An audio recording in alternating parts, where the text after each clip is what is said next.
bon, clairement, ça démontre un changement d'idéologie de l'État, puisque bon, tout ce qui était admis jusqu'à présent, voilà, a priori, par, disons, je dirais, plus des excuses qu'autre chose, mais en tout cas par une lecture tronquée des lois, voilà, rendrait tout à coup voilà, les expérimentations et donc voilà,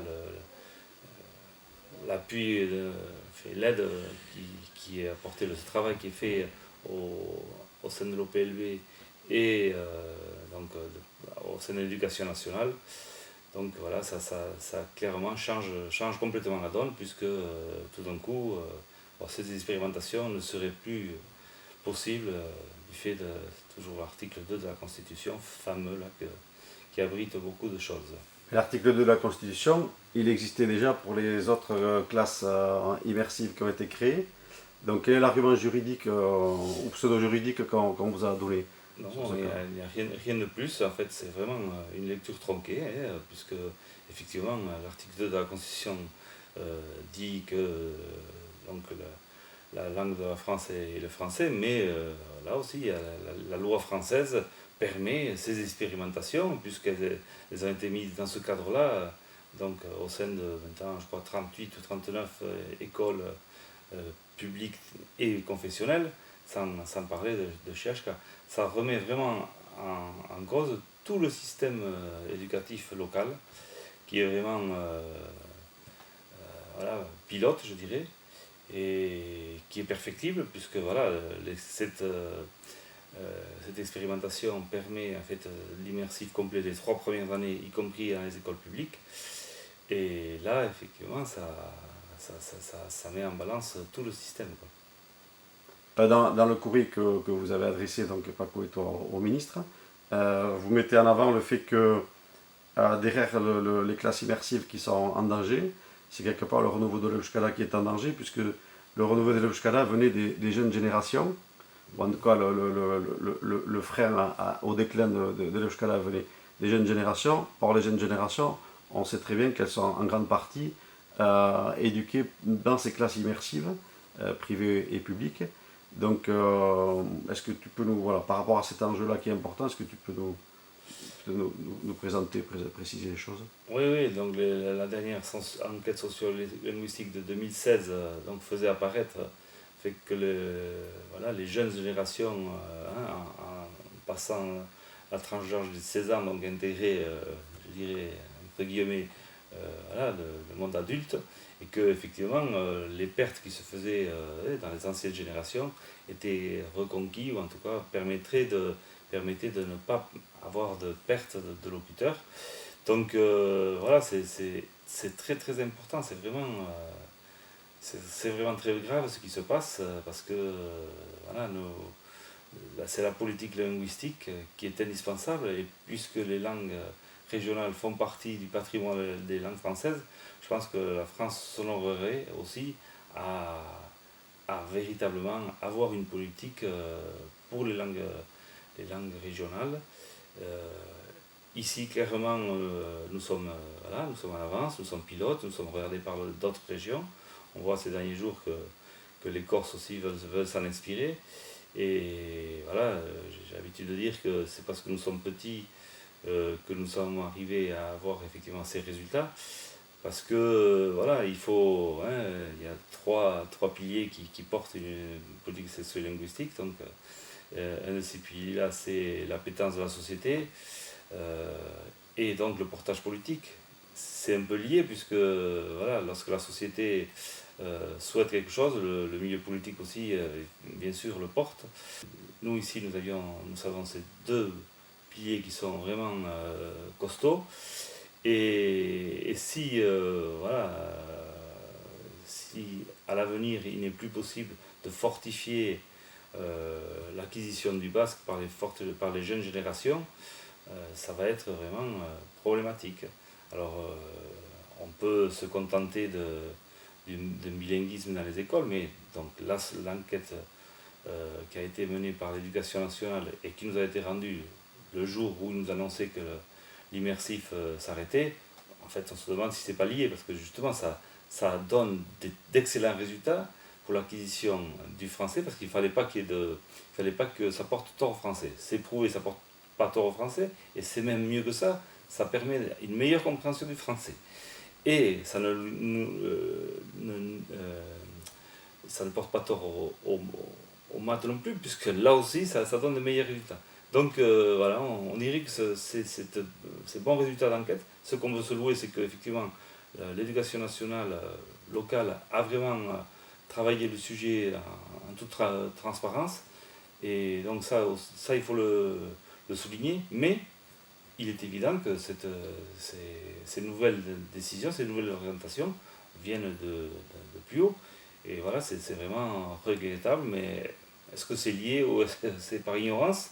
Je ne sais pas, mais effectivement, c'est un long travail qui s'annonce pour les élus locaux, pour la société, pour pouvoir re-avoir l'autorisation d'avoir l'immersif qui permet d'avoir un bon socle pour les enfants arrivés en CM2, puisqu'après en CM2, il y avait beaucoup de pertes en passant en collège, du fait de la fragilité de l'acquisition, tandis que là, effectivement, l'étude des cohortes permet de voir, de constater que lorsqu'on passe en collège, après, les enfants qui sont dans l'immersif, parce qu'ils sont sûrs d'eux, voilà, continuent à apprendre en basque. Voilà, donc c'est vraiment tout un château de cartes qui s'écroulerait là en enlevant cette possibilité de pouvoir faire de l'immersif en public et en privé, et tout le système immersif en fait. Tu parlais tout à l'heure de posture idéologique de l'État, ou de position idéologique. On voit un peu l'absurdité de la situation, puisque c'est au nom du français langue de la République qu'on interdirait un système qui est plus efficace pour apprendre le français. Donc comment tu comprends, toi, le fond idéologique qu'il y a derrière? Est-ce que c'est toujours cet esprit centraliste de l'éducation nationale, ou toi qui les côtoies régulièrement, comment tu interprètes cette situation? Pourquoi avant oui, pardon, et non aujourd'hui? Je pense, enfin, localement, j'ai pas l'impression que les représentants de l'État soient foncièrement opposés à cette organisation. Par contre, alors je ne sais pas si c'est par ignorance, eux par contre, à haut niveau, je ne les fréquente pas, donc je ne sais pas si c'est par ignorance ou par dédain ou par crainte, parce que dès que voilà, la France a vraiment des difficultés avec ses langues, et donc voilà, et en fait, ce qu'elle ne souhaite pas que l'anglais lui fasse, en fait, elle est en train de le faire vis-à-vis de ses langues régionales. Donc voilà, or, être bascophone, en fait, tous les tympans ou les maisons, y compris le monument aux morts à Saint-Martin-de-Rossa, est écrit entièrement en langue basque. Bon, ça n'empêche pas que, voilà, à l'époque, ils se soient battus au nom de la France, et que voilà, on soit sur le territoire voilà, à l'aise. Mais vraiment, quand la France aura une relation apaisée avec ses langues, voilà, parce que en fait là c'est plus du conflit, et on va en sortir comme ça. C'est pas simple, c'est vraiment là, ce qui se joue là, c'est ce qui s'est bâti depuis plusieurs années, et ça n'augure pas de l'avenir très rose, alors que déjà les langues sont en difficulté, parce que c'est clairement, avant la société était bascophone, et maintenant elle n'est plus, du fait de la rupture de la transmission, et il faut vraiment que c'est de la responsabilité effectivement de l'État qui est responsable aussi de cette situation, hein, avec le système éducatif qu'elle a mis en place à l'époque. Donc voilà, et donc c'est la responsabilité. Enfin, la langue basque est sans doute une des plus vieilles langues au monde. Voilà, elle a vraiment, tous les linguistes accordent à dire qu'elle est vraiment particulière et qu'il faut effectivement la défendre. Mais voilà, c'est la décision politique à avoir. Comment tu comprends l'attitude de l'État, qui d'un côté est dans l'OPLB dans un instant de concertation, et puis de l'autre côté, une décision du même État qui tombe d'ailleurs sans qu'il n'y ait eu concertation avec les acteurs locaux? Comment tu expliques cette apparence, en tout cas, dysfonctionnement, quoi? Mais disons, parce que je pense que les raisons qui ont fait que l'État ait été créé en fait en 2004, l'Office public de la langue basque, maintenant ont tendance à se diluer. Et voilà, c'est malheureux, mais voilà, c'était une situation conflictuelle à l'époque. Il y a beaucoup de choses qui ont été apaisées, il y a vraiment des progrès qui ont été réalisés. Et tout à coup, Tu peux préciser les progrès, tout ça? mais les progrès, mais c'est clairement toutes ces sections bilingues qui se sont mises en place. C'est voilà, les sections immersives les 3 premières années, qui rentrent dans le domaine de l'expérimentation. Donc voilà, les politiques jusqu'à présent ont permis d'avoir voilà, cette organisation, une véritable politique voilà, pour la langue basque. Et donc, c'est clair que je ne peux pas expliquer, enfin, parce que je ne connais pas les raisons, j'ai pas pu discuter, on a sollicité un rendez-vous, mais bon, voilà, maintenant j'ai passé le flambeau donc pardon, octobre, et quand on débarque au ministère de l'Éducation nationale, il y a vraiment, malgré les notes qui ont été envoyées, on se demande si elles ont même été lues, parce que voilà, ils étaient dans l'ignorance totale de ce qui se passait ici. Mais heureusement qu'en face de nous, nous avions le responsable des langues régionales. Donc voilà, c'est inquiétant, clairement c'est inquiétant. Et je pense, c'est l'esprit jacobin français qui fait que voilà, hors de Paris, il n'y a plus grand chose, et alors hors du français et de l'anglais, parce qu'effectivement, il y a des possibilités pour les langues européennes, et bien on demande simplement de pouvoir appliquer, y compris dans la réforme du lycée, l'organisation qui est mise en place par la France pour les langues européennes. Donc voilà, c'est ça qui est en jeu. Il y a tout un tas de mauvais signes qui sont envoyés par l'équipe en place. Alors les équipes sont sans doute amenées à changer aussi, un jour ou l'autre. En espérant que ça n'aille pas en s'empirant, mais qu'à un moment donné, les choses vont s'améliorer, parce que là, je pense qu'on touche le fond. Tout à l'heure, tu parlais des trois piliers, la société d'un côté, le portage politique de l'autre. Dans le portage politique, donc deux piliers, politique linguistique et statut légal, pour permettre à cette politique d'être la plus ambitieuse possible et de ne pas avoir d'entrave juridique. Est-ce qu'on n'est pas là dans une illustration claire de ce problème-là, quoi? Clairement, là, disons que l'assurance juridique enfin, voilà, permettrait effectivement de ne pas rencontrer ce genre de problème. Là, en fait, voilà, une interprétation tronquée fait que voilà, il s'engouffre dedans pour pouvoir bloquer les choses.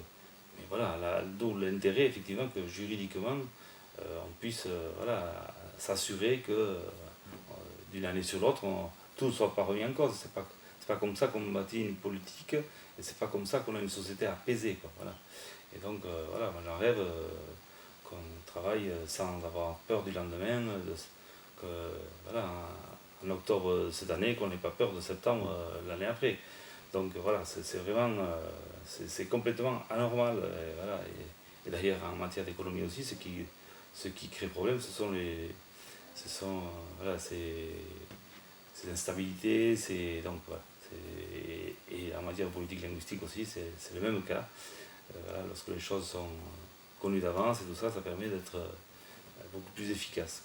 Donc notre projet de statut territorial d'Euskara, il est plus que jamais d'actualité? Oui, clairement, hein, en mettant en place, enfin, en renforçant ces trois piliers, clairement, je pense que ça ne sera pas gagné d'une année sur l'autre, mais on permettrait voilà, de reconquérir, d'avoir que la société du Pays Basque soit finalement petit à petit échoualdoune. C'est le but qu'on parle basque au Pays Basque. Toi qui as côtoyé tous ces partenaires institutionnels, les représentants de l'État localement et ceux du ministère, est-ce que pour toi il y a des raisons d'espérer? Est-ce que tu penses que la situation se débloquera dans les prochains mois? De toute façon, elle devra se débloquer.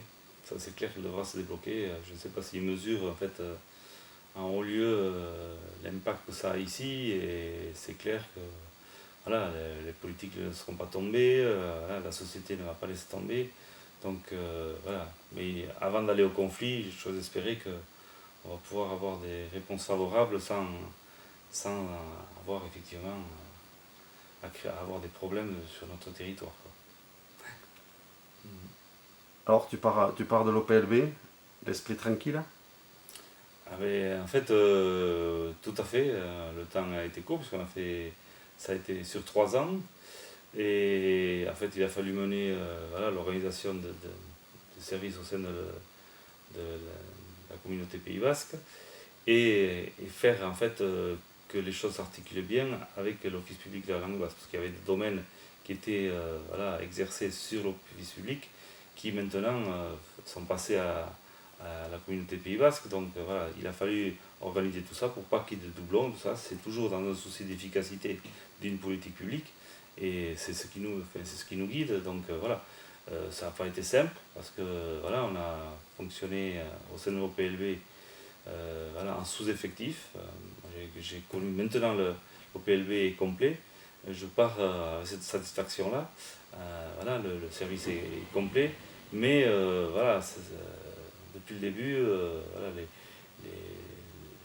l'État empêchait qu'on puisse compléter le service jusqu'à que soit mis en place le nouveau schéma, voilà, le schéma stratégique de la politique de l'OPLB, qui soit en adéquation avec les autres partenaires, qui sont donc évidemment l'éducation nationale, mais aussi la région, le département et la communauté d'agglo.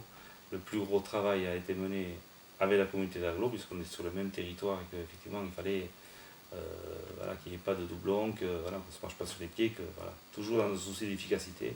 Les deniers publics voilà, sont comptés maintenant, et donc c'était important que l'on puisse voilà, ne pas souffrir de doublons, de concurrence au sein des institutions locales. Et voilà, je pars avec cet esprit clair, enfin, clair et satisfait d'avoir mené ce travail voilà, en 3 ans.